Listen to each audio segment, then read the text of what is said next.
주식, 채권의 역사. 채권은 지난 몇 년간 어려움을 겪었다.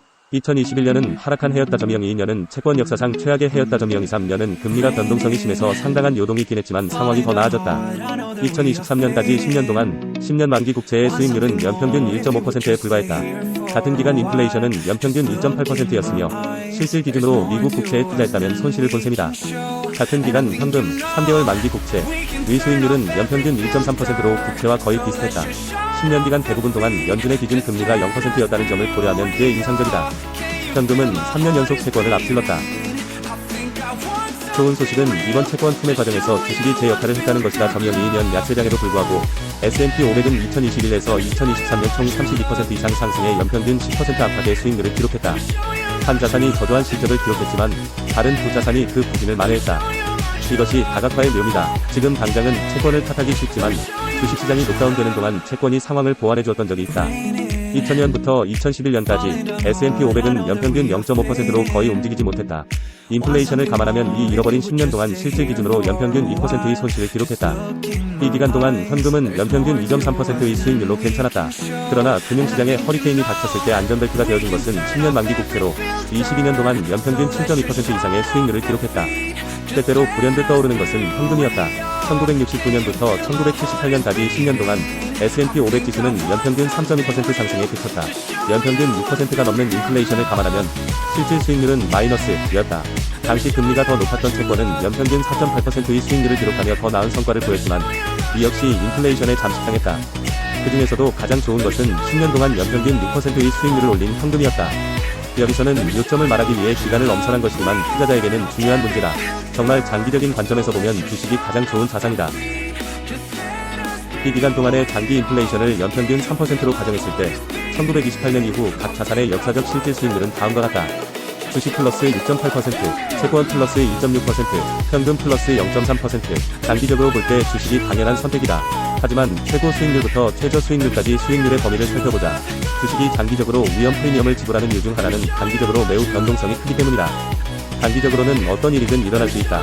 실제로 지난 96년 동안 주식은 채권과 현금보다 52개 연도, 전체 연도의 61%에서 더 높은 수익률을 기록했다. 채권은 주식과 현금보다 23개 연도, 전체 기간의 24%에서 더 높은 수익률을 기록했다. 그리고 현금은 주식과 채권을 14개 연도, 전체 기간의 15%에서 더 높은 수익률을 기록했다. 대부분의 경우 주식이 승리했지만 항상 그런 것은 아니다. 지난 10년 동안 채권이 그토록 힘든 시기를 보냈던 이유 중 하나는 금리가 너무 낮았기 때문이다. 2014년부터 2023년까지 10년 동안 평균 금리는 2%가 조금 넘었다. 이것이 채권의 낮은 수익률을 설명하는 데 도움이 된다. 금리는 장기적인 채권 수익률에 관한 이야기를 들려준다. 올해 시작 금리는 약 4%였다. 이례적인 경우는 아니지만 0% 금리 시대에 채권 투자자들이 익숙해져 있는 것보다는 훨씬 나은 수준이다. 모든 자산은 언젠가 좋은 수익률과 나쁜 수익률을 경험하게 되어 있다. 경제, 금융시장, 투자자의 감정, 투자 성과 등 모든 것이 주기적이다. 수익률이 좋았던 시기가 지나면 결국 평범한 수익률의 시기가 뒤따른다. 그리고 평범한 수익률의 시기는 결국 좋은 수익률의 시기로 이어진다. 어려운 부분은 항상 그렇듯이 이러한 사이클에서 타이밍을 잡는 것이다. 시장 타이밍을 잡는 것은 거의 불가능에 가깝기 때문에 투자자에게는 기본적으로 두 가지 선택지가 있다.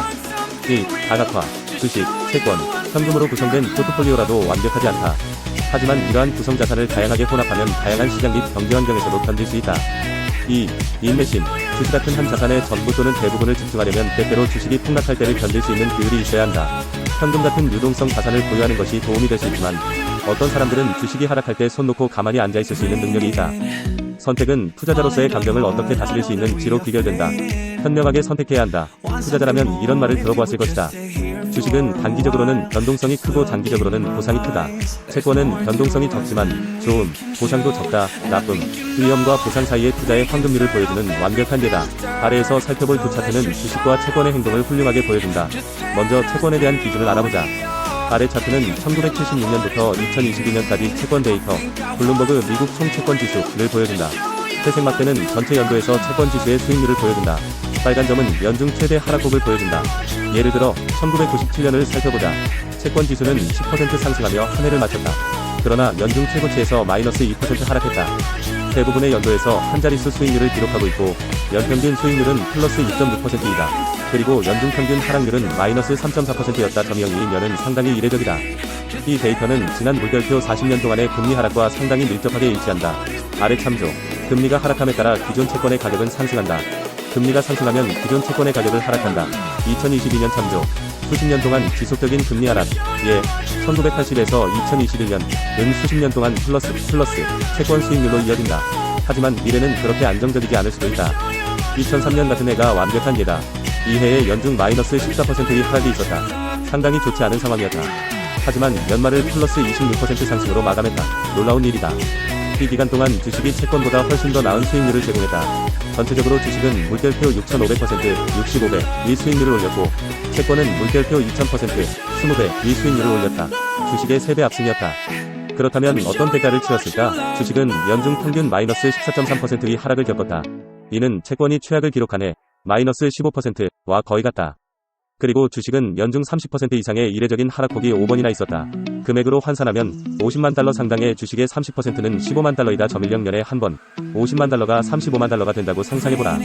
물론 투자자들이 일반적인 상식을 따르고 그 과정을 그대로 유지한다면 전혀 다치지 않을 것이다. 하지만 말이 쉽지 행동으로 옮기기에는 훨씬 어렵다. 점유로 만 달러의 손실을 보고 있을 때 그냥 가만히 있으라는 말과 실제 행동으로 옮기는 것은 별개의 일이다. 우리의 뇌는 목숨을 걸고 매달리는 것을 싫어하기 때문에 미끼를 끊고 살아남기 위해 살고 싶은 유혹을 받는다. 말 그대로 말이다. 큰 손실이 생긴 주식을 팔면 정신건강이 살아날 수 있다. 논리적인 인간의 행동이다. 그리고 끔찍한 투자자의 행동이기도 하다. 그래서 고장난 레코드 플레이어처럼 우리는 가닥화, 목표 기반 투자 같은 주제로 다시 돌아간다. 이 데이터는 대부분의 투자자가 주식과 채권, 그리고 상관관계가 없는 다른 자산으로 나누어 보유해야 하는 이유를 보여준다. 변동성이 있더라도 성장을 위한 자산도 있고, 단기적으로 안정적인 지출을 위한 자산도 있어야 한다.